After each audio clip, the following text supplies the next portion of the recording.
Kaakati nno twolekedde akaseera ak'akazigizigi. Mpuliriza wenjogerera nga twolekedde akaseera akazibu ddala. Ampuliriza kankusabe n'obwombe firiino osooka ogiteekeko ekigalo, osooka oli ebigambo ebitiisa ebikuuno ebyama bimaze okubeera nga bivaayo mu kisenge. Kaakati abasajja babitadde ku mmeeza.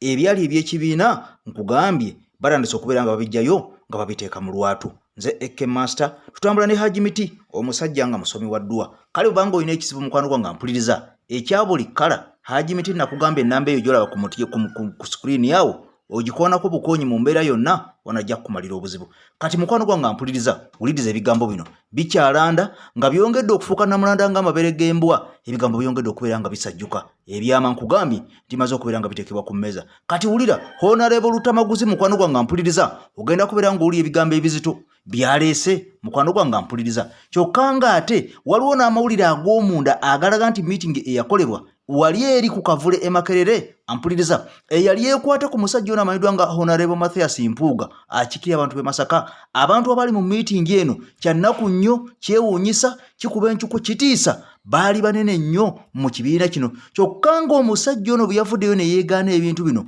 ekisinga okubeera nga kikwewuunyisa tewali n'omu yavuddeyo okulumiriza nti ffe twali mu meeting ebintu wabikkiriza. Kakati ekibuuzo kiri nti lwaki abantu bano bonna abaali batudde mu meeting omusajja ono ng'akkiriza nti kituufu ssente nazirya amazima gannyini nazirya naye nsaba bansonyiwe nja na kustepinga down nve ku kifo ky'obwa commissioner. Lwaki essaawa zino omusajja ono bwe yavuddeyo ne yeegaana ebigambo bino byonna abantu bano baasirise baani abaabaddemu? Gwe wuliriza ogenda kubeera nga obitegeera byonna mukwano gwange mpuliriza nkugambe ntuulo nywere okkalire wetwolekedde wazito ddala ogenda kubeera nga obitegeera. Kaakati video gimpeera ekigalo tusimbule omulundi gumu owulire embaga. Gwe obadde okyabiyita bitono buladi n'otulo lw'amaanyi kitegeera jjukira Kyagulanyi yatugamba nti bwe baatula mu meeting eyo eyampuga n'avaayo nakkiriza ne yeetonda mwalimu Nambooze mwalimu Muwanga Kivumbi Sseggona n'agaana okujja okitegeera.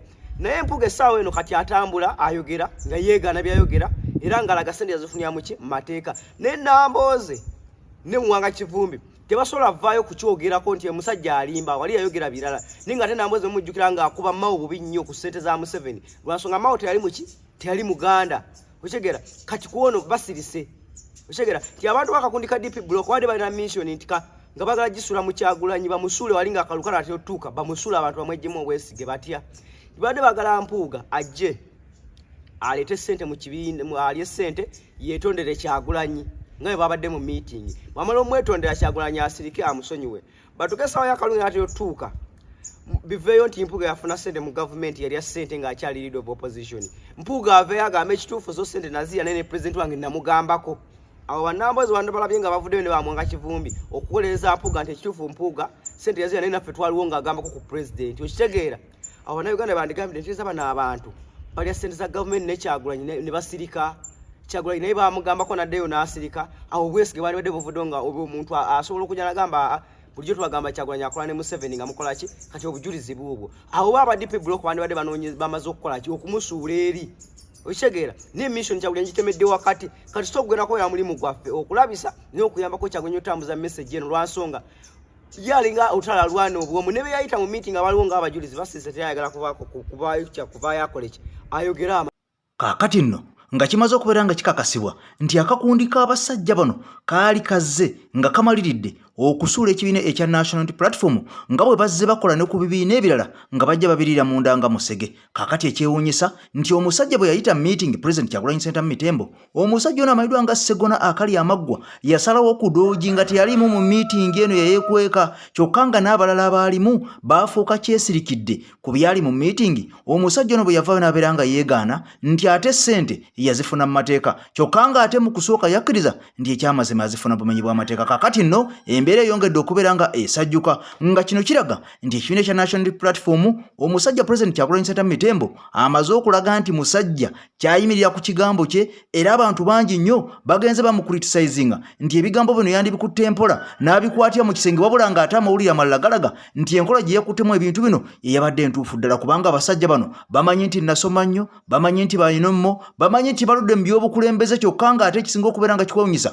okusinziira ku Bwino aliwo abasajja bano ebitiibwa bye bafunye ebyokutuuka okubeera nga bayita ow'ekitiibwa byonna babifunidde ku mulembe gwa President Kyagulanyi Ssentamu bwe yali tannajja mu byabukulembeze. Abasajja bano baalinga bantu ba bulijjo, baalingayo ng'ababaka abalala nga tebalina dda akatiibwa n'akamu yadde obukiiko bwe bakulembera, era ebitiibwa byonna by'olaba babifunidde ku mulembe gwa President Kyagulanyi Ssentamu. Kaakati nno olina okubeera nga okimanya nti ebitiibwa yabibambaza asobola okubeera nga essaawa yonna ampuliriza era abibajjako. Wabula amawulire galaga nti abasajja bano batandise dda okutuula obufoofufu, bano nga beegattiddwako omusajja ow'akalevu ak'envi amanyiddwa nga Abedi Bwanika ow'eri e Masaka. Kaakati bano nga basala entotto bakole ekibiina ekyabwe bave mu NUP bayingire mu NRM, kiki ekiddako. Wabula ng'essaawa yonna bano we bakolera ensobi yonna bandiremu okudda mu paaliyamenti kubanga abantu ababalonda bo bamanyi kimu nti omuntu awansi anyigirizibwa. Kakati basajja bano batandika okubeera nga bali omudidi gw'ensimbi nga tebafuddeyo ku munnansi, bandifundikira nga tebakomyeyo mu paaliyamenti wadde nga bamuwanga kivumbi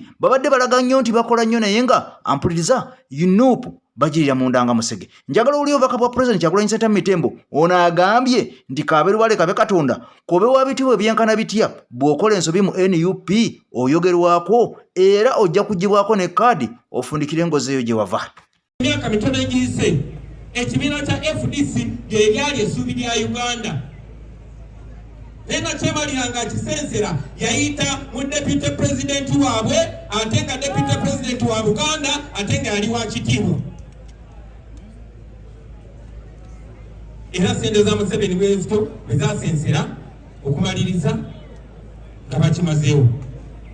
Nze nyina obuswavu mu mutima olunaku lwaleero okubakinkakatako okubatunula amaaso kubambadde nga open gye muli okubagamba nti naffe kennyini aba NUP era sente za Museveni zayise mu deputy president waffe si wa east si wa north si wa wabula wa Buganda. So mbasaba mwenna temunkubira ngalo sizaagala bino byenjogera Sseggomba byogera Sseggomba kuyiwa sere ku bwali mbalagale nengo ino diwako sere ilyoke likale. So njagala okubategeeza baganda bange tukole ekituufu twewale okola ebikyamu nga tubikweka mu kitiibwa kubanga ebikyamu bimalawo ekitiibwa. Tukole ekituufu ekitugwanidde tulyoke tutereze ebiseera by'abaganda baffe eby'abaana baffe n'eby'abazzukulu eby'omu maaso. Tewali muntu asobola tufuula baddu okugyako ng'akozeseza ffe. Tewali muntu asobola tunafuya okugyako ng'akozeseza ffe. Bino mbyogera nandibadde mbyogera ku lwalezezeeyo nemmanyi siina ddembe kubyogera. Tewali muntu asobola tumalamu maanyi okugyako ng'akozeseza ffe. Ne bwe tutakyuseemu bajja tebajja baatandika dda n'otuziikula gye baatuziika. Tujja kutuuka ekiseera ate ng'emyaka gyekikyawera 10 singa tuba tetegerezeza tugenda kutuuka ekiseera nga ffe Abaganda yeffe twabi yokka mu Uganda etalina kifo we bayita waabwe. Kaakati nno Uganda weetuuse tekyaliko mwana waani, tekyaliko bitiibwa byenkana bitya kasita okola ensobi abasajja n'abakazi bakusekulira okubanga kaakati twamala dda okubeera nga tubuuka nti abantu bano be basinze okubeera nga batusibako omusajja n'okubeera nga batuwuddiisa ng'abantu abatalina magezi. Kaakati nno essaawa zino abasajja baasalawo nti koobeere ng'olina ebitiibwa bifaana bitya w'okolera ensobi ogambibwako direct oba ku mumwa oba ku ssimu yo oba ku TV. Abasajja n'abakazi beekyawa tebakyagala kumanya. Kakati nno mu mbeera eno nga President Kyagulanyi Ssentamu Mitembo alwana olutalo luno bannayuganda bangi basazeewo okubeera nga bamwegattako. Wabula ekyessanyu nti ne bannamasaka bennyini bagambye bagenda kutambula ne President Kyagulanyi Ssentamu Mitembo gino emivuyo tebagyagala wakye banaleeta omuntu omulala. Kakati nno Honorable Tamaguzi amaze okubeera nga ayasa ebyama era ebyama byasizza. Njagala obeere ng'obiwulira naye nga mukwano gwange ampuliriza sinaba kubeera nga mbikuwa ebyama bino ebizito ddala. Njagala okimanyi tutambula ne Haji Miti nkugambye nti musajja musomi wa dduwa amaka gayuuga omulimu bagaana okuwongeza ssente onoonya visa oba bulwadde bwe bukusumbuwa ennamba gy'olaba ku screen ye ya Haji Miti mukondeeko essaawa zino zennyini oba omukubire oba ku WhatsApp ono ajja kuba ng'akumalira ebizibu byonna ng'akusomera edduwa kuteerako akabaane naawe ojja kukkiza nti omusajja alina amaanyi okuvuga Katonda. Kaakati nno katuliyeho nale butamaguzi wabula vidiyo sooka ogimpeera ekigalo mukwano gwange mpuliriza bw'obanga oli mpya osubscribinge ku mukutu gw'omuntu owansi omukutu ogw'enkyukakyuka guno ogukuleetera amawulire go g'olina okubeera ng'omanya bannanga aba TV be batasobola kubeera nga amawulire gano bagakutuusaako. I sign out for now. Wono hano labe tamaguzi akuletedde ebyomu kisenge byobadde tomanyi ng'akakasiza nti president ekyokugendako e Ukraine Mwami Kyagulanyi Ssentamu Mitembo kyaleetawo muzinzi gw'amaanyi nnyo. Njagala oli ebigambo bino. Yatukako okuzzaayo miliyoni 29 Kadagazi yali atuwadde neŋŋamba twazizaayo neŋŋamba Kasibante ali mukwano gwange ya leading role naga muzeyo sente omanyi bobeera mu parliament buli kasente konfuna kakuyamba nyero obokagala nnyo ne bwe luba 10 kati bwakale bwatugamba tuzeeyo sente nagamba wekitiibwa Honorable Kasibante atadda kuba yalwawo kwata tiketi ya Nuupu ne mugamba nti ono president agenda okujja biseera yali Honorable Kyagulanyi wanjawule mukko nga ntandise okumulaba. Kakati najja bwe yagira mu biseera ebyo okukola ekibiina kya National Unity Platform yasanga bannabyafuzi abasinga bavunze ku ground ne mu bibiina byabwe era bangi ne bafuumuuka mu bibiina byabwe bye baali bamaze okuvunza ne bajja ne bamwegattako. Nze nayimirirawo ne mugamba nti president ngenda kunoonyeza akalulu nga president wange Kyagulanyi naye ngenda kusigalirayo mu DP. Banengere bagamba osigala otya mu DP ne mugamba nti nze nina kyensensinze nti okuwagira omuntu osobola okubeera mu kibiina kyo kasita obeera n'ennono. Kati bano bannaffe abamu nga bamaze okuvunza DP ne bafuumuuka ne bamwegattako. Bwe bamwegattako basangawo principles kuba buli kibiina kirina principles zaakyo. No John Kenny Lukyamuzono gwolaba alina principle ye z'ekibiina kya CP. Kati ono yabayita n'atukuŋŋaanya kubanga ffenna twamulabanga Yoswa atujja Misiri naddala ffe abaali mu DP block mwabuukira eggaali nje nasigalayo ne mugamba nja kuwagira kuba nkulaba olina omulamwa Kyagulanyi. Bannaffe abamu baamwegattako si lwa mulamwa gwa nkyukakyuka abamu baamwegattako kubanga mu bibiina bye baali bamaze okuvundirayo n'ebibiina byabwe era ne bamwegira nenda mwetegerezanga nnyo ng'entambula n'enkola ya Kyagulanyi si ya bulijjo. He was that of a clear leader. Kuno kutambula nga azimba asija kuzimba ebyo biveeko focus ye goroza Putin atambula azimba ye Museveni olaba azimba tazimba mwanti oba Kagame kati ffe twamulengerawo ne tugamba nti tubadde ngendo nga tukaaba nga tuna abasajja abazanya na politics wa Nakwale naye Museveni nga beenyumirizaamu nnyo banga bwelitira wajja kubeerawo bibiina by'opposition. Ne tugamba ba John Kenny Lukyamuzina bana abakulembeze abalala nti ekisinga obukulu mu budde buno kwegatta. Tumanyi bannaffe abamu abazanya politics wa Nakwale naye balina okwegatta ku Kyagulanyi. Abamu yabasembeza nga abamanya emize gyabwe. Nabagamba nti mujje after all tewaliwo malayika wano. Era tebakulimba kabe John Kenny Lukyamuzi asiga ku byobufuzi okubitegeera nti eno mu byobufuzi waliwo malayika. Togenda sanga enjo lutamaguzi omuwebwa watiro ali atuukiridde ne tumanya era bwe yatukuŋŋanya twamanya nti wali abavudde mu bibiina byabwe ebyenjawulo naye nga balina enzanya yaabwe ya politikisi waabwe n'abasembeza baze n'omuvuyo gwabwe oba muvuyo oba success kuba byonna bibeerawo teri munnabyafuzi atakwongerako n'okutoolako lwakuba nti bwe bijjira mu kiseera ekizibu abantu abasinga balaba kutoolako kwoba okoze. Kati bwe yajja waliwo bannaffe abajja nga abaagala kumwefuulirako nti bakitalo kuba baludde mu politics. Abajja bazimba nga mutera kuyita abavuka mwita okuzimba nga bazimba politically ne tubagamba nti gye muzze ono ng'abategeera kubanga abatabaleabadde obutabeera osanga ng'omusajja ng'abadde mu music tolomuyitanga omusiru tutategeera lutamaguzi kyakola mu byabufuzi. Gwe bano abatutadde ku social media bonna olowooza babeera mu parliament bala basoma ebimu ne bafuna information. Kati wano n'atusembeza nze nasigalirayo mu DP naye nga n'atusembeza nga kakati waliwo abamu abali batafunanga ku bukulembeze mu bibiina gye babadde nga kati ono Mpuuga gwe mpulira mwogerako mwami Mpuuga ate alina bukulembeze eki yali MP mu parliament honorable commissioner Mpuuga kati nkugamba commissioner kipya kiri kikade nkugamba mu parliament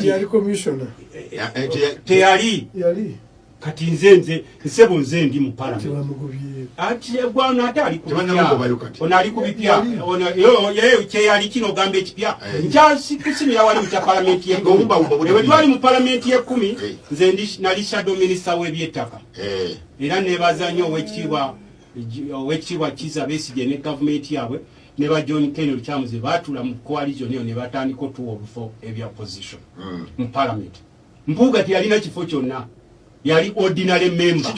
Ati nkulaga kati we twajja mu 11th parliament His Excellency Kyagulanyi namulonda namufuula vice chairperson wa NUP namulonda namuwa obwaloopo kifo ky'obwaloopo kyenkana n'ekyobwa prime minister budget eba nnene ebitiibwa oba nabyo na buli kimu kakati bwamulonda ku kifo ekyo n'asavinga ebbanga nga bw'omanyi nti buli kibiina kiba n'ennono zaakyo bw'asavinga ebbanga ery'emyaka 2.5 ne bamukyusa ne bamuteeka ku kifo kya commissioner kati bw'abanga Kyagulanyi yakujja mu DP nga tewalinayo kifo kyonna nojja mu NUP nakufuula vice chairperson wa region nakuwa kifo kya LOP nakujja mu kyalop nakufuula commissioner si kifo kitone ekya parliament aba akwagala si bwe kiri era tusobola kuvaayo eri n'omugamba mbu family party kubanga nawe bwe wali ofuuka ebifo ebyo tewali wa family ye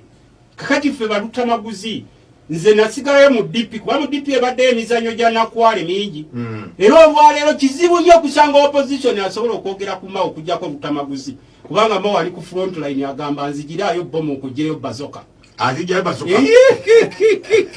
era kati Mao aliita buno obunaka bw'Abajapani ng'aliita wali nagamba Kyagulanyi yatulonda president nga bwe tufaanana bwe twava mu bibiina byaffe buli omu yajja ne character ng'akumanyi bulungi nnyo ne bw'oyita eno emiranga gagundi owemenyera bwereere ite eno era kye nabagamba nti bwe walaba omusajja oyo ng'agenze mu lutalo lwa Ukraine abamu temumanyi nti Kyagulanyi agenda